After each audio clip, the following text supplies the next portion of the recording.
with another live episode of Buried in the Shallow Grave. And family, I just want to speak on the death of our brother and one of the pantheons in the world of acting, the death of Malcolm Jamal Warner. And this is not accusatory information. It allows for honest reflection without claiming hidden facts, or I don't have a hidden agenda by me posting what I'm about to say. We've seen the headlines, and many of us paused because we've been here before. This isn't just about Malcolm, it's about us. Okay, man. So don't don't take this the wrong way. I just want to say, man, it seems really crazy to me. Really, really odd to me how our brother Malcolm accidentally passed just out of nowhere. And the information that we have, you know, I'm going to give it to you, and it's just not enough for me.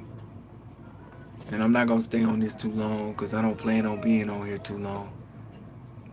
But Malcolm Jamal Warner, a man we grew up with, has passed away in what's been called an accidental drowning.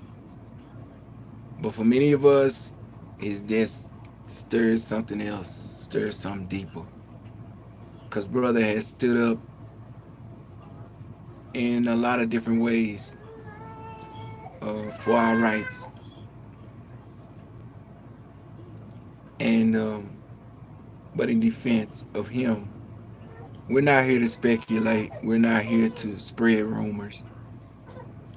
We're here to reflect on what this moment might mean.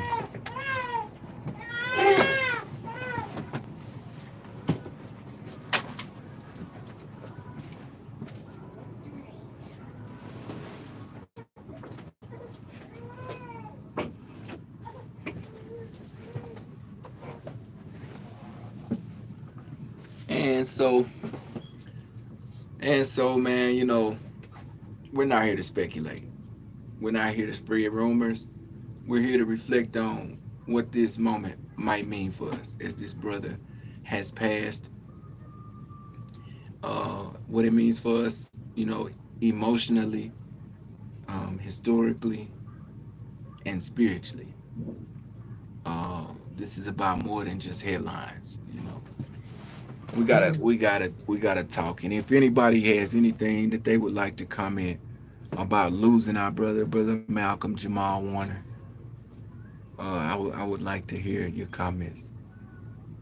And this is about how we process the loss of someone who represented something powerful. And everybody who knows Malcolm Jamal Warner knew that he was a powerful person, and he mattered a lot. Uh, and he looked just like us. So, peace and blessings, family. This is your brother Yahya with another Beard in a Shallow Grave. Um, and we're going live today, not just because a brother passed away, because we know that all of us have life expectancy, and we just don't never know when God gonna call us away from this flesh.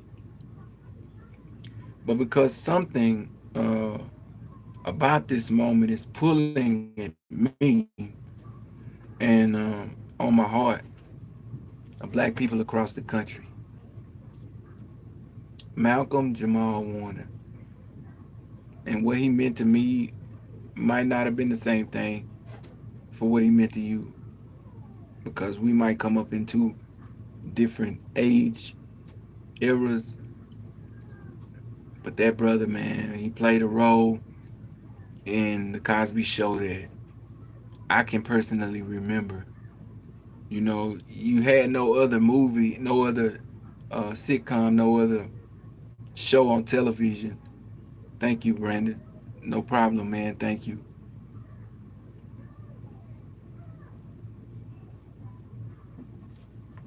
Brandon said all we can do is find the lessons with their life and teach it in the name to others. That's right. That's right. Thank you, family. Well, when you talk about my loss, if you know anything about the Cosby Show, Brandon, man, we all lost somebody, and it's just sad, man. So this man never sold us out. He carried himself with a lot of dignity. He never paraded himself in shame or controversy. Thank you for the like, family. And yet now he's gone.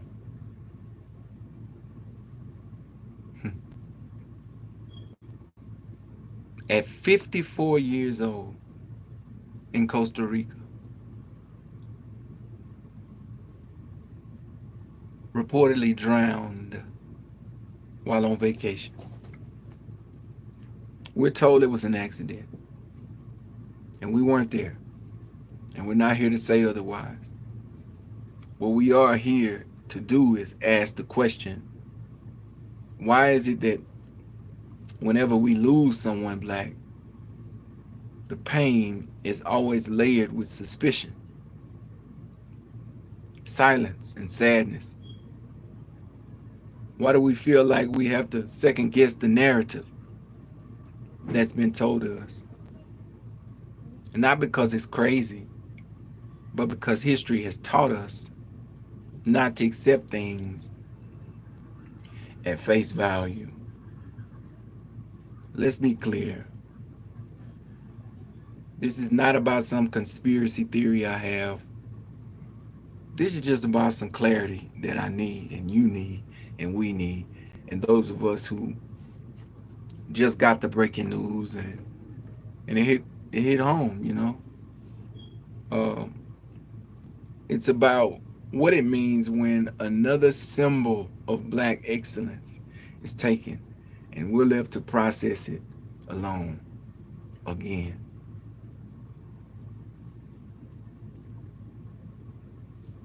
We've seen the patterns too many times, y'all. The ones who inspired us: Michael, Whitney, Prince, DMX, uh, and now Malcolm, Jamal. Every loss feels familiar. Every loss feels familiar. You can minimize, but you can't erase it completely. Let me go back to Real V, because we know no matter how enlightened we are still brainwashed to a degree. You can minimize, but you can't erase it completely. Well, maybe that's how you think, brother. I don't know exactly what you mean when you say we can minimize it, but we can't erase it completely. Um, in our teachings, we believe that if we cast truth at falsehood long enough, we'll bash out his brains. Meaning it will be not just minimized, but it will be completely erased. So, yeah, you're right. Even Kobe loss was hard. It was, to Real V. Malcolm was a humble dude. He was, man. He was a humble dude. He was a good man. And I would like to say, you know, he stood for something even after his acting. You know, yeah, man. Straight up. Straight up, man. In America, man, black death is rarely just death. Y'all know that. I know if you live in America, if you don't live in America, and I also have people here that are from Kuwait. So, and they don't know, and some of them may have never been to America, but here in America, black death is rarely just, you know, death and that's it. It's always a conspiracy. It's often wrapped up in a whole bunch of questions and grief that has no resting place for our people. They lied and said that the Nation of Islam killed Malcolm years ago. And now, we have to go back and show people now documentation that the government is who's responsible for the murder, and they know what happened. And that's just a fact, man. And you got to be fearless and be able to tell those kind of truths about people like that, because if they feel like they can get away with it, they will. Look at Malcolm, look at Whitney, look at Prince, look at DMX. Think about it, man. We don't dishonor the brother by asking questions, because a lot go on with our people. We honor him by caring enough to reflect on what might have caused his death. Are we really getting the right information? Are they telling us the truth? By valuing his life enough not to move on to the next thing so quickly. That's what this movement is about. This live is about. This moment is about. This is us just slowing down, to make sense before we start getting information from everywhere about everything. Life is crazy.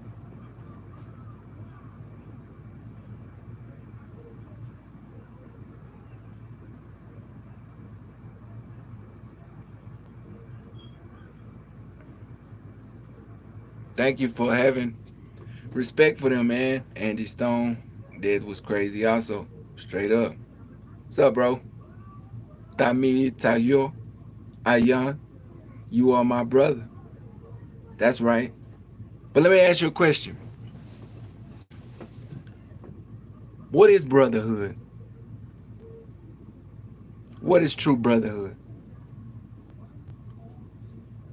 Aren't we kind of expressing brotherhood right now? I would want Brother Malcolm, if he found out that I passed, he knew me, and he found out that I passed, and he had feelings of maybe, what's going on, and he raises the awareness to it. I would truly, truly, if I knew, I would appreciate it. So this is just a slowing down, to make sense of, some things that happen in our community that we feel might not be right. And this is us.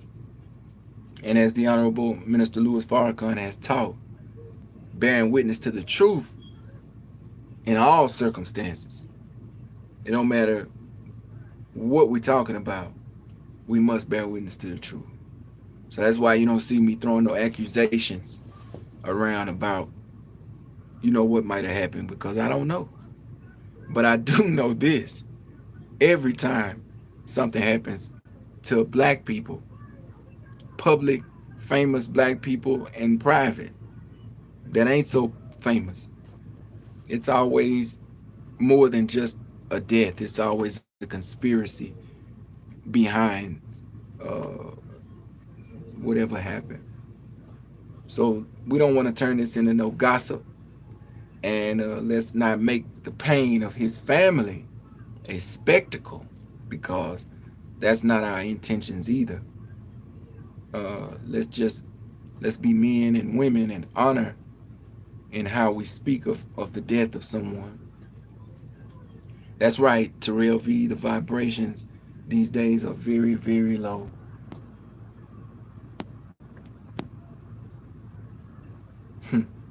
Let me tell you something, man. I don't know what all of that means, brother, but it's an awesome way to put it. It really is. When you understand what you if you understand what you just said, you said something deep, man. Man, you ought to go on and subscribe to my page. I like the way you talk. Maybe I would like to hear you talk a lot more. But you in Bangladesh. You in Bangladesh, Tamid?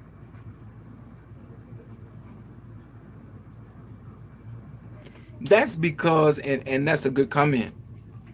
That's a good comment. Tamid said that in Bangladesh you would be considered as brown. He's talking about me. Now I'm a black man, but he said that I would be considered as brown and not black. Is that correct? Let me tell you what the teachings of the Honorable Elijah Muhammad would say about that. And I want you to listen very, very, very well to me. Because if you're in Bangladesh, you might not get this kind of information every day. What does the Honorable Elijah Muhammad teach in bearing witness to this truth? I have to tell you, man, that when we when we talk about race, we talking about something that we didn't create. The word race, the definition race, was made by Caucasian people. There was a time when there was no such thing as race. And because white folk were so uncomfortable with not having an origin place, never having a place of home that they could really call their home because they're not a native to anywhere on the planet. So, you know, the Honorable Elijah Muhammad teaches us to bear witness to the truth,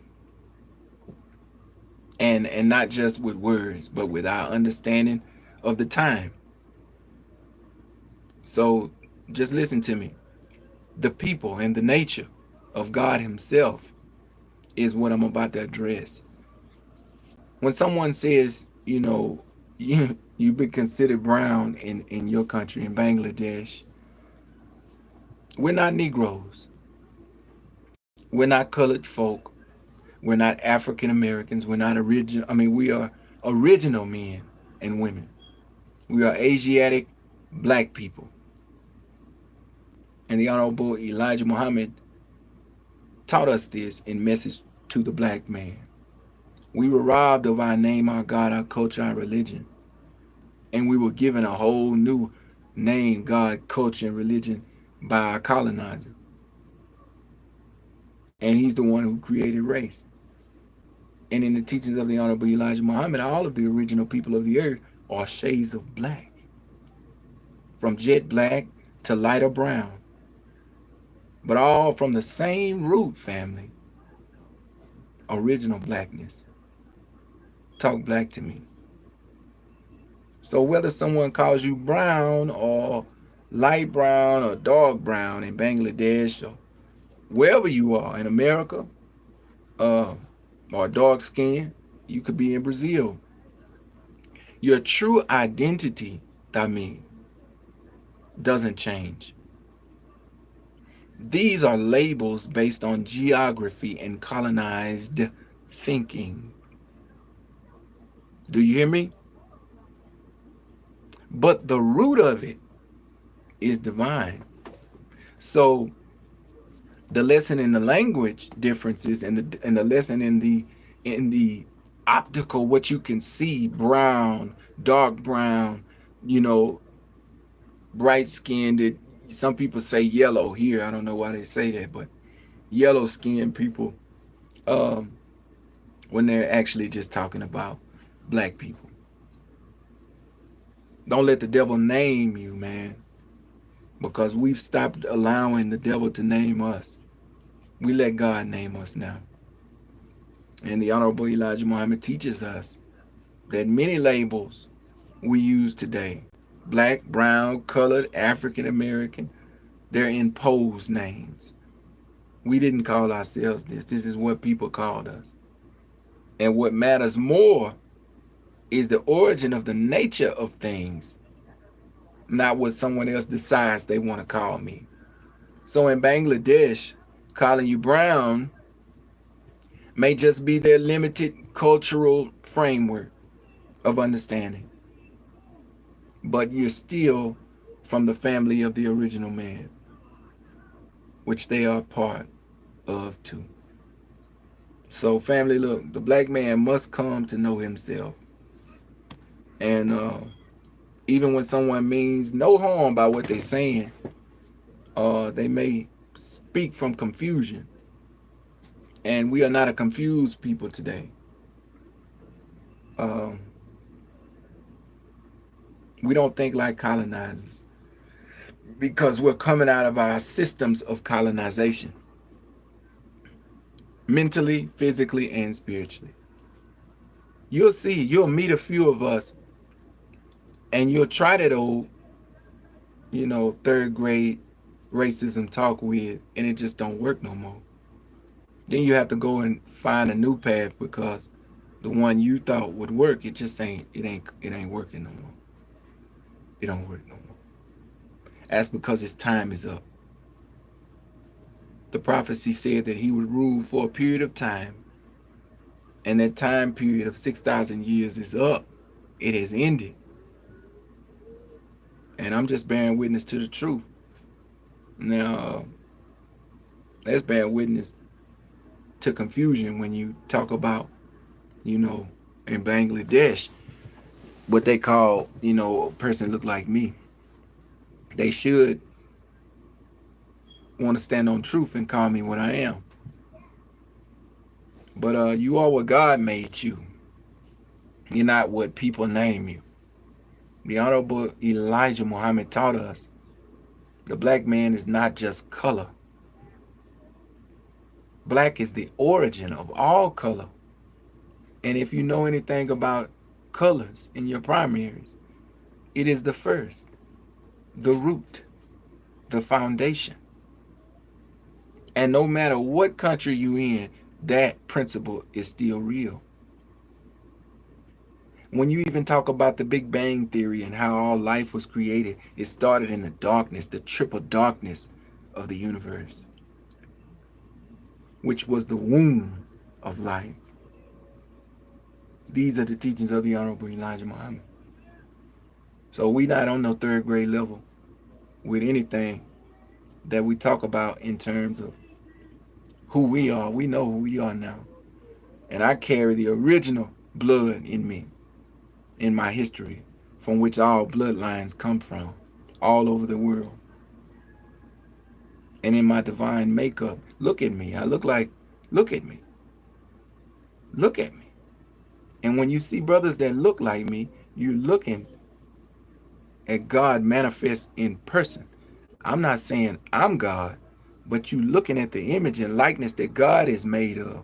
And I'm made in his likeness and image. And so if I'm made in his likeness and image, then I can grow up and be like my father.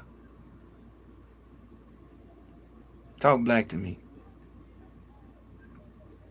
So I'm just bearing witness to the truth. I, the black man, I am the original man. The black man is the original man. And even if the world tries to rename us, lighter, darker, it matters not. We've come into the knowledge of who we are.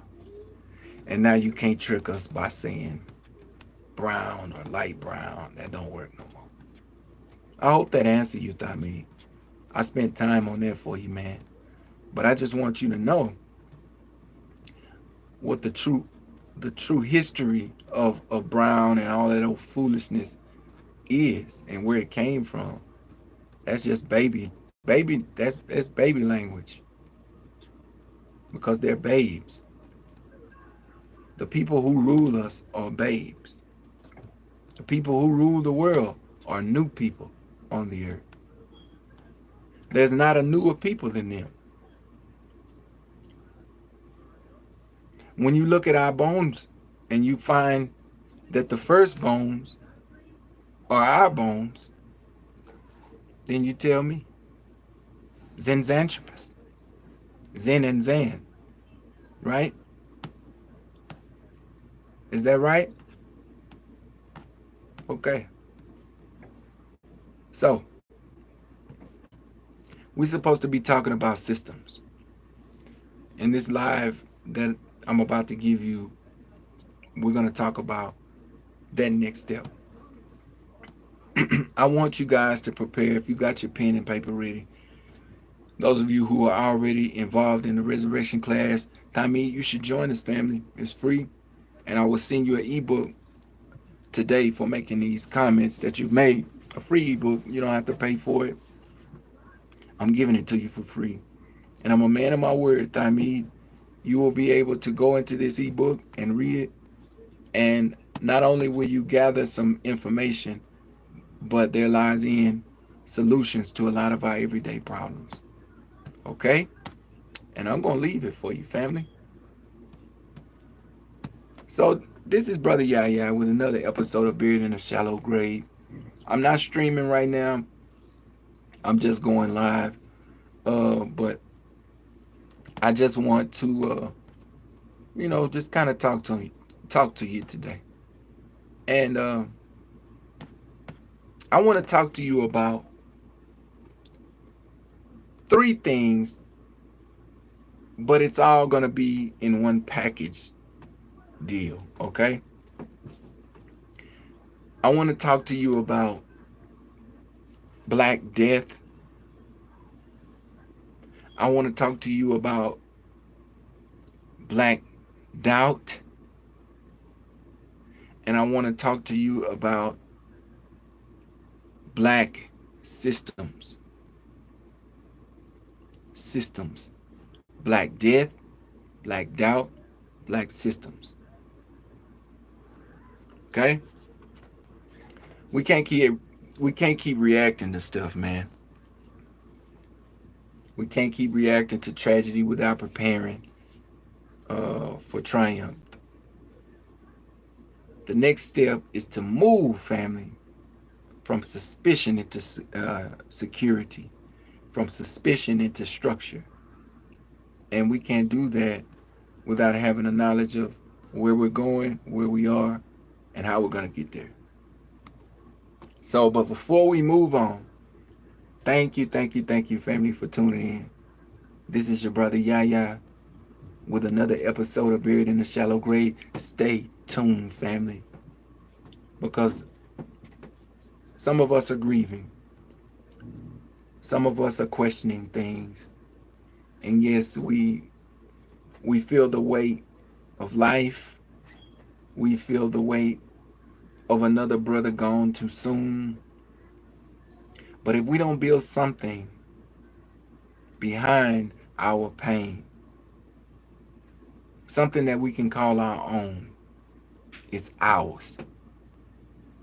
If we don't do that,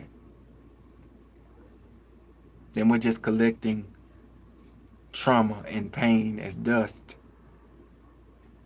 on our hearts and on our minds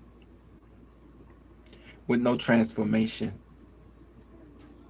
And that's what today's going to be about. That's what we're going to do today. Okay?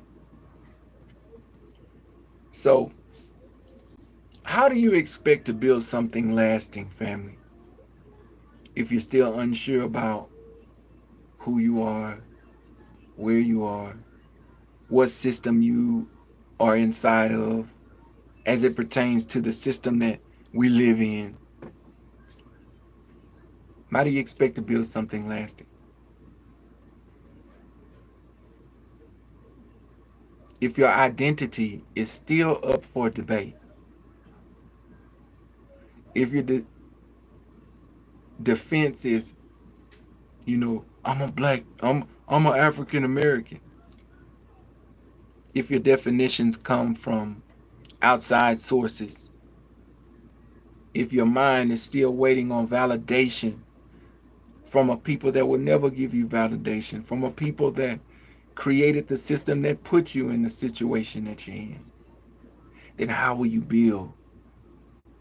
How will you build one for yourself?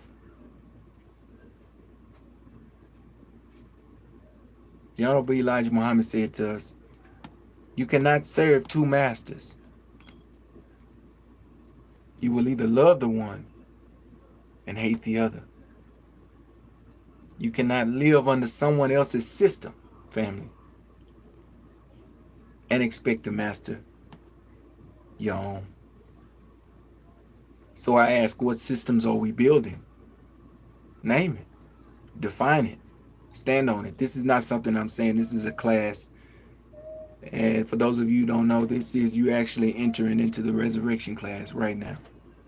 Where we have people that come in and they make comments, and some of them are trying to grow business. Some of them are learning how to develop the skills to go into business, and some of them don't know anything about it, but they're willing to learn because they see that I'm offering some information that most people charge you for. I would say things to them like, you need to create something your children can stand on, instead of asking to them, what happened to your child. That's my standpoint. So I ask today, what are we building for us? What are we building for us? Let's take in our time to think about situations that have affected our lives. What are we building for us? Is it schools? Is it safety, self-defense, strategy, ownership? What are we building for us? Succession plans, ebooks, products, skills, training. What are we building for us? You don't have to control the world, not this world. But you must control your mind, your household, your finances, your name, your time, and your digital presence, if you have one, as a business owner.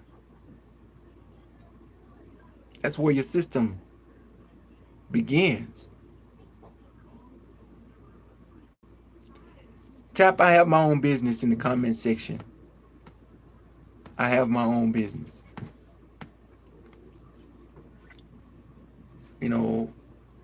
I sure do hate we lost that brother, man. I hate we lost him. But I know Allah is the best knower, and he affected more lives in his life than he did in his death. Most people affect more lives in their death than they do in their life. But he will live on and on and on and on and on and on. And I want to tell you, the Cosby Show, Mr. Cosby himself, is one of the biggest and greatest examples of black system building. And we should just give our shout outs to those whom America has made us turn our backs on, in the name of us not having a superhero for ourselves. We have our own superheroes. You're not going to pick our superheroes. You're not going to tell us who we going to like and who we not going to like. That's over. That's over. So, family, I just thank you. As always, I'm grateful to be here with you. And I'm grateful to be able to, just sit and chop it up with you, man. Just remember, every result you see in life is a product, family, of a system. Whether you built it or not. Prison is a system. Debt, that's a system. Roads, that's a system. I spent almost a week and a half on the resurrection class talking about systems because I realized how much we didn't know what systems are and how they're actually affecting us every day. When the road was built, it was built to give us, it was a better ride riding in a car or a horse and chariot on a road than it was to walk. And the roads, after they were created, opened up so many different networks that built an economy around the road system. Not only could you get on the road and travel, but now you could stop and get gas. You could stop and get something to drink, something to eat. All these things were created on the side of these roads and highways. And what Brother Yahya wants to do is turn that road and make us realize that that road is a black system that we need to build. And in this system, we have gaps along the road that need to be filled all the way down. Just imagine a blank road, a brand new gravel road being built, and there's no stores, no anything on the highway. That's what black economics is like. We have many gaps that need to be filled, many needs that need to be served. And I'm sitting and watching other people that don't look like us serve our needs better than we do. They're serving them better than we do, but they're not serving them like we should serve them. Everything that we're being served is poison. And so the Honorable Elijah Muhammad said that we need to do for self or we'll suffer the consequences of not doing for self. So I say to you, every result you see in life is the product of a system. As a result of people traveling on the highway, they got hungry. As a result of people traveling on the road, they needed gas. As a result of people traveling on the highway, they needed to use the restroom. And all of these different systems were created along the highway, the road. So is wealth, so is peace, so is power. All of them are systems. I told a joke yesterday where this young lady, she was in the kitchen with her mother. And she said, Mama, she said, why do you cut the tail off the chicken before you put him in the pan? And Mama said, well, baby, because because uh because well, baby, that's a good question. She said, I don't know. She said, boy, my mama did it. And so we'll just have to call my mama and find out. Why do you cut the tail off the chicken before you put him in the pan? So to make this story short, they went, 3 or 4 generations down the line, the family line, trying to find out why do all the family members do the same thing. Everybody does it. Nobody knows why. So they get their great great great grandmama on the line, and they asked all of them in unison, great great great great great great great great grandmama, why is it that you cut the tail off the chicken before you put him in the pan? We all do it, and we know there's a good reason why you do it, but we don't know why you do it. Can you tell us why we sitting up doing this and don't know why we doing it? And the great great great great grandmama just laughed and laughed and laughed. And she said, well, baby, I don't know why y'all do it. She said, but my pan was just too short.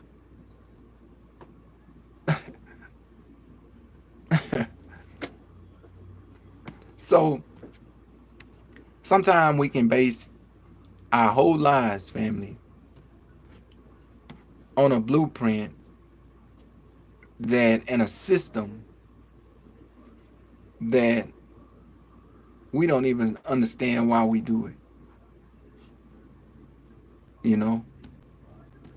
And we inherit these broken systems, and then we call it tradition. And if you live in a house built on broken systems, broken blueprints, The walls will crack. And I talked about this yesterday. It's only a matter of time. So, yeah, family, thank you for tuning in. We did talk about our brother. And, I just, my prayer is that his passing was truly an accident and that we don't forget his life and what he did while he lived. This is your brother Yahya with another Buried in a Shallow Grave episode. Stay tuned. We will be streaming in about 2 or 3 hours. We'll be streaming on all sites. And I'm going to surprise you with a great, great topic this evening. Bring your hard hats. Bring your pen and paper. We'll see you soon. Peace.